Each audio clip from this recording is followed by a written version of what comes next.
Types of students. अगर ये topic आज मुकम्मल नहीं हो पाएगा, ये आज नहीं मुकम्मल हो पाएगा, डेफिनेटली नेक्स्ट सैटरडे इसको हम मुकम्मल करने की कोशिश करेंगे, क्योंकि ये बड़ा वसी टॉपिक है कि आपकी क्लास के अंदर कितने किस्म के स्टूडेंट्स हैं, कितने किस्म के बिहेवियर हैं, कितने किस्म के ज़हान हैं, कितने किस्म के एटीट्यूड हैं।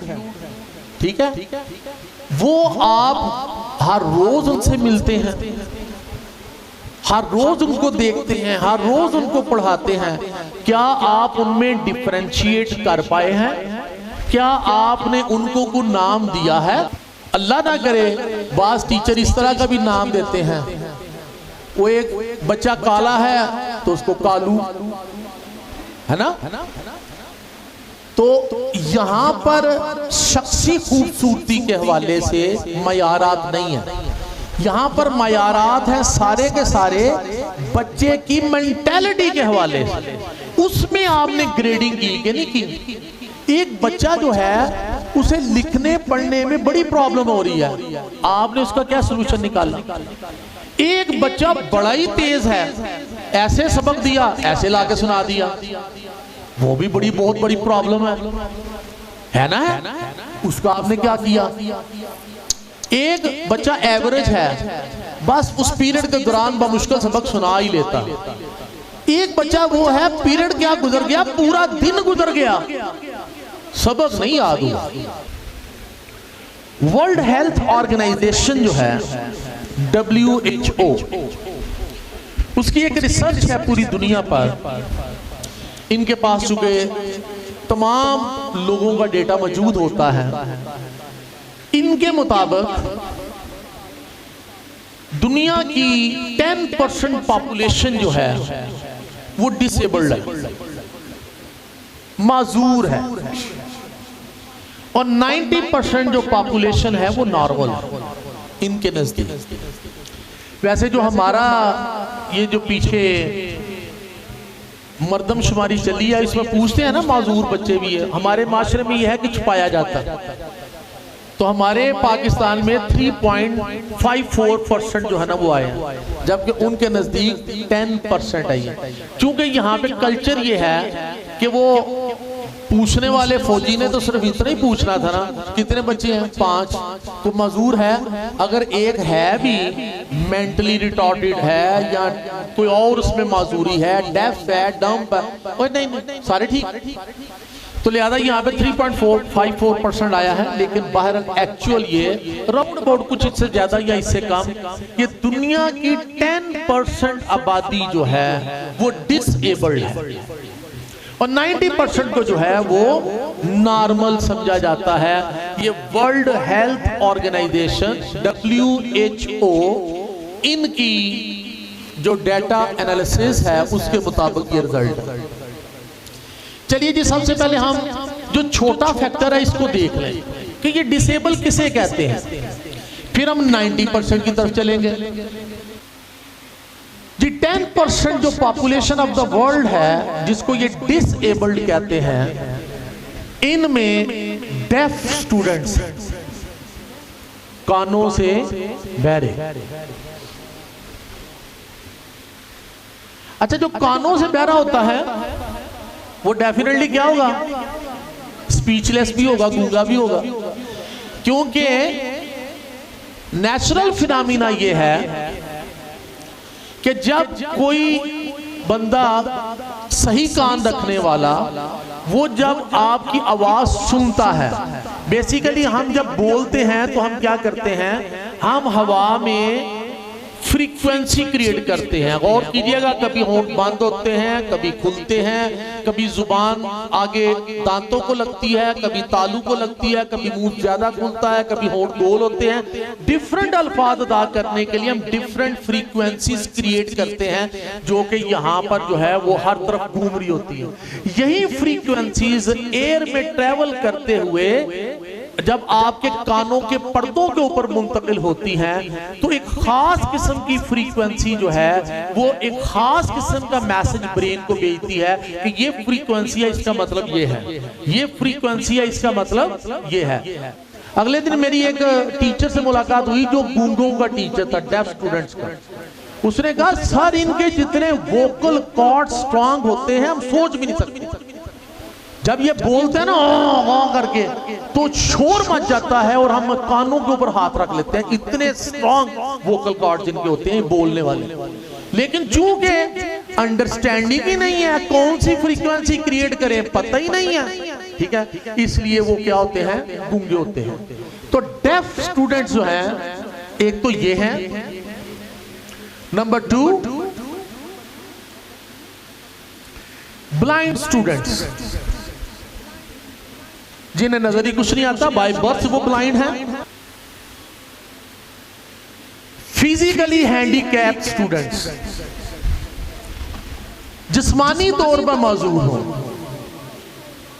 बॉडी एक्शन चीजों को सही पकड़ नहीं सकते या वैसे टांगों से माजूर हैं, कोई ना कोई माजूरी उनमें फिजिकली मौजूद है।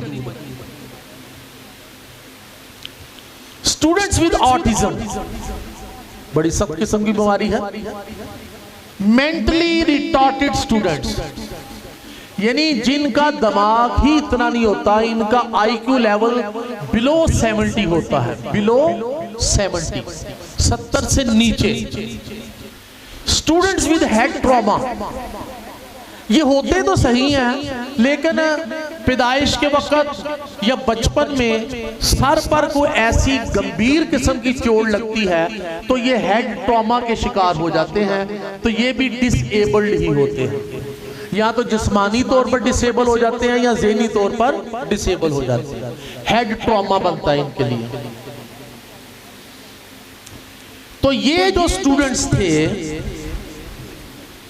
जो अभी तक हमने देखे हैं, इनके मुतल्लक हमें पढ़ने की, सुनने की, देखने की जरूरत ही नहीं है, being the teachers of standard schools.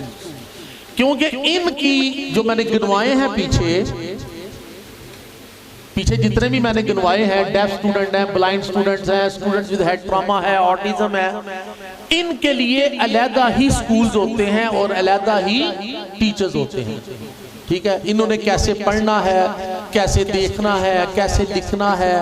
अब ब्लाइंड जो हैं वो उंगलियों के साथ पढ़ते हैं, उनके लिए बुक होती है उंगलियों वाली, अल्फाबेट्स उनके बिल्कुल सेपरेट होते हैं, इस तरह की चीजें। तो चूंकि हमारा ये टॉपिक ही नहीं है, तो चूंकि मैं आपको बताना चाहता था कि हमने जो काम करना है वो 90% पे काम करना है। हमने जो काम करना है कितने परसेंट पर? 90% पर। अब देखना यह है कि 90% जो लोग हैं, ठीक है, जो 90% लोग हैं उनकी कितनी किस्में हैं जो हमारी क्लास में बैठे हुए। 10% को तो छोड़ दीजिए, उसमें आगे सबसे पहली किस्म ये है gifted students, extra intelligent students. इनका जो आईक्यू लेवल है वो अबव 130 होता है, अबव 130। ये एक्स्ट्रा ऑर्डिनरी होते हैं। कितना कुछ जोर दिया जा सकता है, एक्स्ट्रा ऑर्डिनरी। ये किसी स्कूल में नहीं पाए जाते, एक्स्ट्रा इंटेलिजेंट। इन्हें अक्सर पेशर स्कूलों से निकाल दिया जाता है। आइंस्टाइन को भी निकाला गया, एडिसन को भी निकाला गया। ये शायद किसी मुल्क में भी ना पाए जाते हो, हर मुल्क में नहीं पाए जाते। ये पूरी दुनिया में चंद एक ही होते हैं जो हिस्ट्री को चेंज कर देते हैं। पूरी दुनिया में चंद एक ही होते हैं जो हिस्ट्री को चेंज कर देते हैं। जैसे एडिसन वो शख्सियत है जिसने बल्ब बनाया था। इससे पहले दुनिया रोशनी से मुतारिफ नहीं थी, उनके लिए रोशनी सिर्फ और सिर्फ ऑयल को, दिए को आग लगाने से ही होती थी। लेकिन ये वो वाहिद शख्स था जिसने आकर जो है वो पहला बल्ब बनाया। उसी की दी हुई है। आज उसकी आगे कोई एलईडी बल्ब बन गया है, कोई जो है वो एनर्जी सेवर बन गया है, कोई बल्ब बन गया है, कुछ बन गया है, लेकिन टेक्नोलॉजी उसी की दी हुई है। और आपको याद हो, ये स्कूल में पढ़ता था, इसको स्कूल से निकाल दिया गया और जो टीचर ने लेटर घर में भेजा, उसने कहा आपका बच्चा बड़ा ही कुंद ज़हन है, क्लास को डिस्टर्ब करता है, लिहाजा ये पढ़ नहीं सकता, इसे घर पर रखिए। उसकी मां ने इसे ये खत जो है ये नहीं दिखाया, बल्कि उसने खुद घर पे पढ़ाया।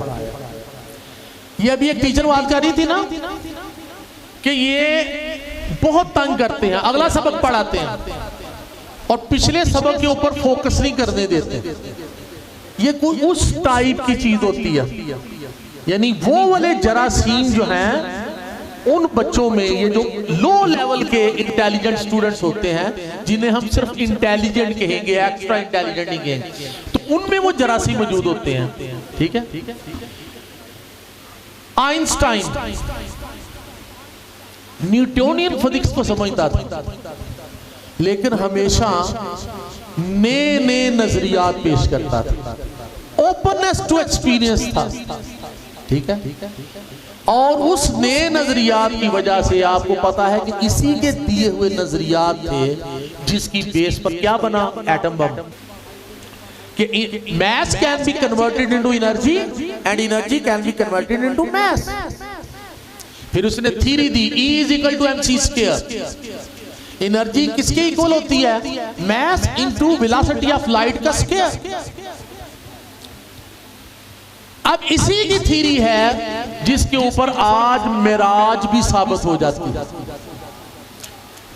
इसी ने कहा था ना कि जब कोई चीज रोशनी की रफ्तार के बराबर चले तो उसके लिए वक्त रुक जाता है, वक्त नहीं चलता। टाइम जो है वो अपनी जगह पर खड़ा हो जाएगा अगर वेलोसिटी ऑफ लाइट के साथ कोई ट्रेवल करे। तो जो मिराज हुई थी उसमें जो सवारी आई थी वो क्या था, बुराक, जिसके मुतल्लक ये था कि इसका अगला कदम वहां पर गिरता है जहां पर नजर जाती थी। अभी आप ऐसे देखें तो आपकी नजर कहां पर जाती है, आसमां पर, ऐसा ही है। तो वो कितनी तेज सवारी होगी। और फिर मिराज का वाकया तो आपको पता ही है कि आप कई साल सफर करते रहे, जन्नत और दोजख देखी, जब वापस आए तो जैसे कहा जाता है जी कुंडी अभी तक हिल रही थी, बिस्तरा गर्म था। ये आज इसकी थ्योरी से ये बात जो है ये आप देखिए कभी इंटरनेट के ऊपर, mirage in scientific point of view तो आपको पता चले कि आज की जो जदीद तहकीक है उसने साबित कर दिया है कि मिराज वाकई सही जिस्म के साथ हो सकती है। लेकिन उसके लिए वो पावर, वो वेलोसिटी, वो स्पीड वो किसने देनी थी? वो तो एक ही कुदरत है, एक ही अल्लाह है जिसने ये सब कुछ तख्लीक किया, वो उसने देना था।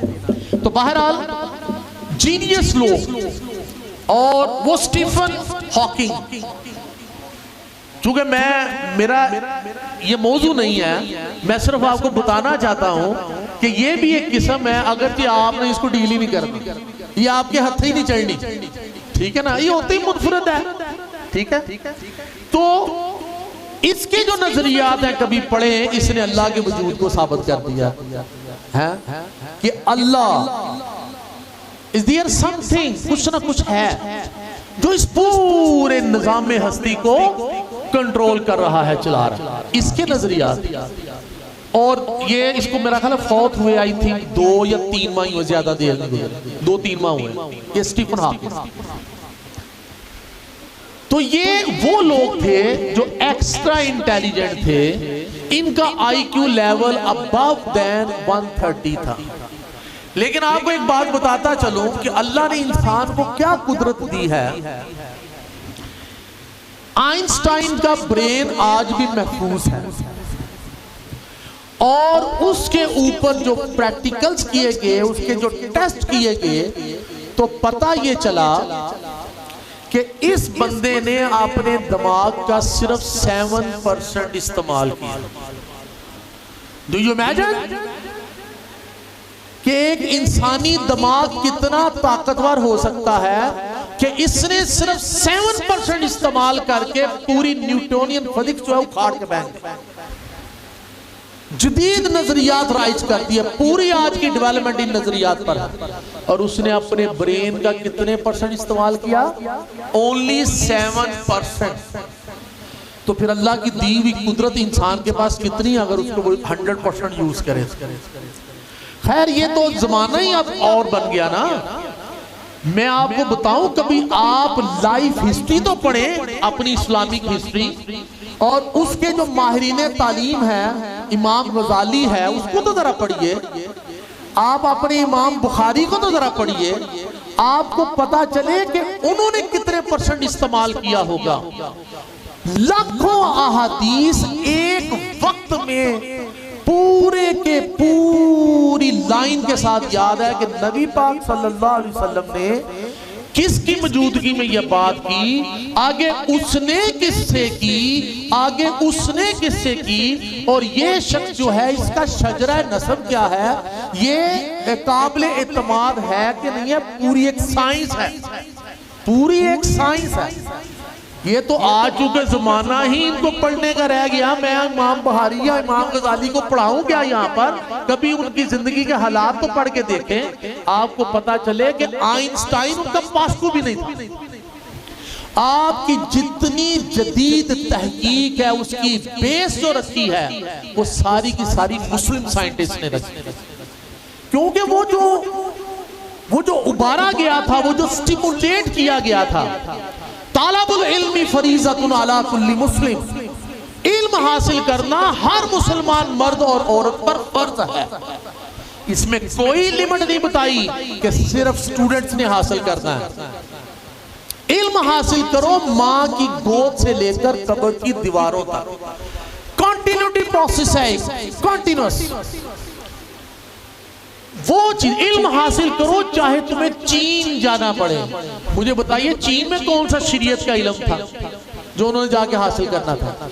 वो अल्लाह का दिया हुआ इल्म, सूरज और सितारों का इल्म, इस जमीन के हकाइक का इल्म, इन फजाओं और हवाओं का इल्म, इन दरियाओं और समंदरों का इल्म, ये हासिल करने के लिए निकले थे मुसलमान। जितनी तहकीक पहले थी यूनान की, वो सारी की सारी ट्रांसलेट की गई अरबी में और उसको पढ़ा और उसको फिर आगे लेकर चले।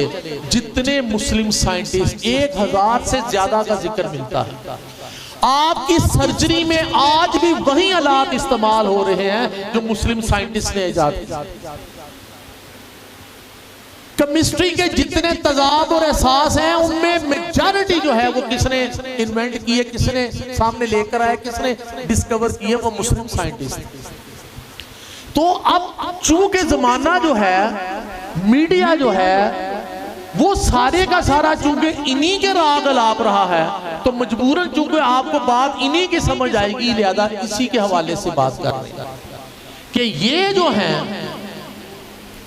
इन्होंने सिर्फ 7% इस बंदे ने इस्तेमाल किया।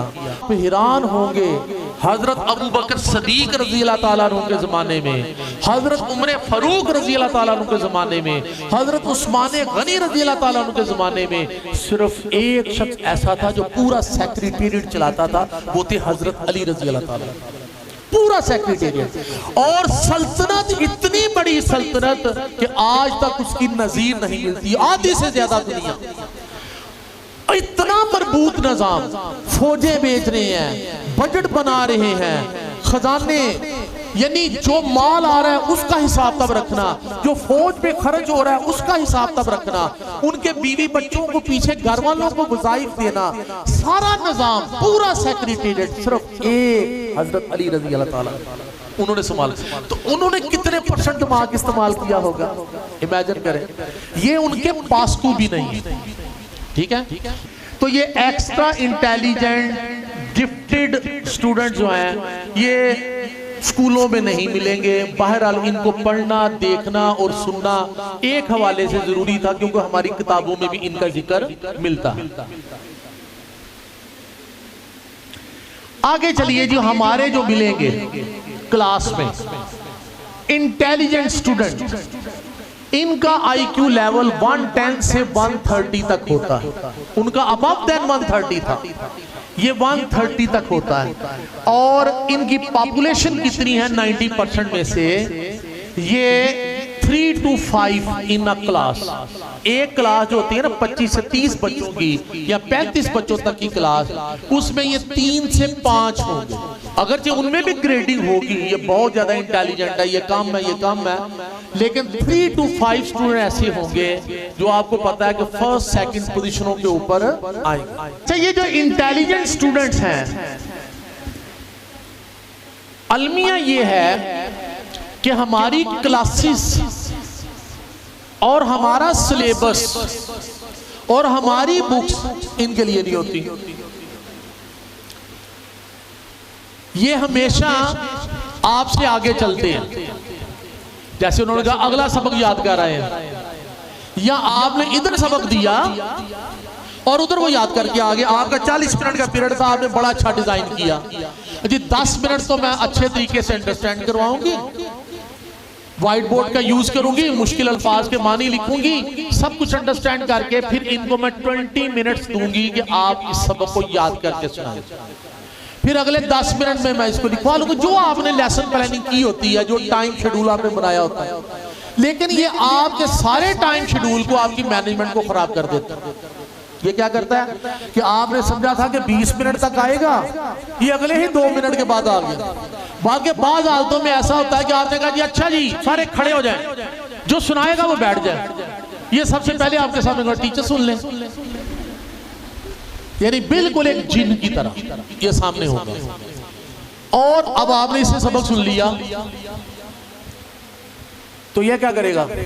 आपने कहा जाओ बैठ जाओ, लेकिन ये बैठेगा किस तरह?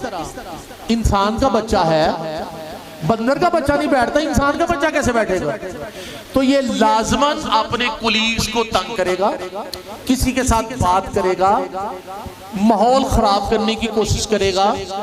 यानी ये आपके लिए एक इरिटेटिंग प्रॉब्लम बन जाए। अब हमारे टीचर्स इनको कंट्रोल नहीं करते। ये बड़ा एक सीधा सा मामला है कि हर क्लास में 3 से 5 स्टूडेंट तो इस तरह के होने ही होने हैं जिन्होंने बड़ी जल्दी सबक सुना देना। तो अब आप क्या करेंगे कि ये जब सबक सुना जाए तो बाकी जो 25 मिनट 30 मिनट बचते हैं उसमें इनको कोई ना कोई एक्टिविटी जरूर देनी है ताकि ये मसरूफ रहे, ये आपको तंग ना करें। अब वो एक्टिविटीज क्या हो सकती हैं? फॉर एग्जाम्पल आपने ऐसे दिया याद करने के लिए और उसकी 5 लाइनें दी थी, ये 5 लाइनें सुना गया। अच्छा आपने कहा जी जाओ अब जरा इसके स्पेलिंग्स याद करके आओ, वो 2 4 5 मिनट के बाद आया, आपको स्पेलिंग भी सुना दिया। अब आपने इसे कहा अच्छा जाओ इसको लिख के लाओ। आप अपना काम साथ करती जा रही हैं, बच्चों से सबक सुनिए, जो भी काम करना था, लेकिन इसको मसरूफ रखा हुआ। ये हो सकता है पीरियड खत्म होने से पहले आपको लिख कर भी ले आए और तकादा करेगा आप चेक भी करो। आप चेक करने का टाइम तो क्लास में आपके पास है नहीं, देन व्हाट क्या करेंगे? तो डिफरेंट तरीकों से इसको मसरूफ करने के लिए एक तरीकाकार ये हो सकता है कि इसको आप को टीचर बना लें। ठीक है, क्लास में ये भी टीच करे, जो जितना ज्यादा इंटेलिजेंट है उसको उतना ही आगे ले आई। फॉर एग्जाम्पल उसने सबक सुना लिया, आपने कहा बेटा इस लाइन से जो भी याद करेगा ना इस साइड से सुनते जाओ। हो गया ना मसरूफ? मसरूफ हो गया ना। दूसरा इंटेलिजेंट आ गया, उसने सुनाया, आपने कहा इधर से सुनते जाओ। तीसरा आया, आपने कहा पीछे से सुनते आओ। चौथा आया, आपने कहा उस साइड से पीछे से सुनते आओ। बात अंडरस्टैंड कर रहे हैं? आपने उस पूरे पीरियड के दौरान ऐसे स्टूडेंट को मसरूफ रखना है। मैं इस्लामिक हिस्ट्री पढ़ रहा था तो वहां पर ये जो इमामों का मैंने जिक्र किया, उनके यहाँ एक रिवाज चलता था, सही नाम मेरे ज़हन से उतरा हुआ है कि उनको क्या कहते थे। जब इमाम या उस वक्त का उस्ताद 10 दे लेता था, ठीक है, तो उसके बाद वो वहां से उठ जाता था और अब वहां पर उसका जो सबसे इंटेलिजेंट स्टूडेंट होता था यही, ठीक है, उसकी बारी होती थी कि अब इस सबक को वो इलेबोरेट करे, वो समझाए। क्यों? टीचर की उम्र होगी 25, 30, 35, 40 साल, स्टूडेंट की उम्र होगी 8, 10, 12, 14 साल। टीचर की जो वोकैबुलरी है बच्चे से ज्यादा स्ट्रांग होगी, उसके पास जो जखीरा अल्फाज है वो ज्यादा होगा, और हो सकता है वो स्टूडेंट्स के लेवल पर रह कर ना पढ़ा सके, तो वो उस स्टूडेंट को खड़ा करते थे। चूंकि तुम इनके एज फेलो हो, तुम इनके क्लास फेलो हो, तुम हम मशरब हो, हम असर हो, तो अब क्या करो, इनको तुम इलेबोरेट करो, तुम समझाओ। तो वो शागिर्द पढ़ाता था, ठीक है। इंटेलिजेंट स्टूडेंट का इस्तेमाल देखिए, एक तो उस्ताद के लिए हेल्पफुल हो गया, और एक आपने उसको मैनेज कर लिया कि वो सारे का सारा टाइम उसका आपने वो मसरूफ कर दिया ताकि वो इधर उधर की नेगेटिव एक्टिविटीज में ना जा सके। तो इंटेलिजेंट स्टूडेंट से हेल्प लीजिए अपनी क्लास में। सो आप समझ गए कि इंटेलिजेंट स्टूडेंट्स को आपने टैकल किस तरह करना, उसको आपने फारग नहीं छोड़ना। फारग छोड़ेंगे तो वो भी आपके लिए प्रॉब्लम्स क्रिएट करेगा। कि अगर ऐसे बच्चों की हम तारीफ करते हैं, एप्रिसिएशन करते हैं, तो क्या दूसरे बच्चे निगलेक्ट नहीं होते? आपने तारीफ सिर्फ इसकी तो नहीं करनी। एक माँ के 5 बच्चे होते हैं, ठीक है, और उसे पता है कि मेरे ये 3 जो है ना, ये तो खुद दिन नहा धो के कपड़े पहन लेंगे, तैयार हो जाएंगे, इन्हें कोई इश्यू नहीं है, लेकिन मेरे ये 2 बच्चे या एक बच्चा इस काबिल नहीं है, तो वो उसको खुद नहलाने में मदद करेगी, उसको कपड़े पहनाने में मदद करेगी कि नहीं करेगी? क्योंकि वो माँ है, वो अपने बच्चों को समझती है। तो जहां पर जब आप खाना देंगे तो उसको भी उसी तरह की चीजें देंगे और उसको भी उसी तरह की चीजें। ये नहीं कि ये मेरे बच्चे बड़े अच्छे हैं तो लिहाजा इनको ज्यादा अच्छा खाना वेल प्रेजेंटेशन के साथ, और ये मेरा एक बच्चा कमजोर पैदा हुआ है तो लिहाजा इसको मैं खाना नहीं दूंगी, इसको खाना कम दूंगी, या अच्छी प्रेजेंटेशन के साथ नहीं दूंगी, या जिस तरह का गंदा रहता है मैं उस तरह का गंदा खाना इसको दूं। नहीं, वो माँ है, वो मुसावी सलूक करेगी।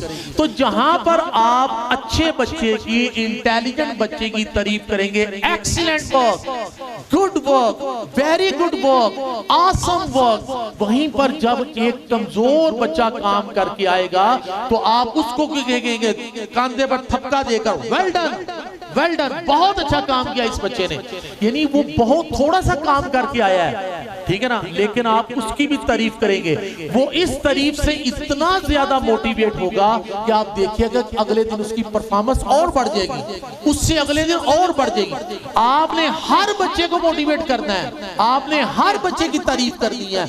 मैंने पहले कहा बच्चे बुरे नहीं हैं, उनमें आदतें, उनकी खसलतें, उनकी काबिलियत में कोई कमी है। बच्चा तो हर कोई जो है वो एक जैसा है, मुसावी हकूक लेकर पैदा हुआ है, लिहाजा हर बच्चे की तारीफ होगी। जब हर बच्चे की तारीफ होगी तो फिर कोई भी इंफीरियरिटी कॉम्प्लेक्स का शिकार नहीं होगा। उसको पता है कि मैंने अपनी बसात के मुताबिक जितना अच्छा किया मुझे एप्रिशिएट कर दिया गया, वेरी डन, वेल गुड, इस बच्चे ने बहुत अच्छा काम किया। अब आप आए बेटा, आप ये सवाल हल करें, ठीक है ना।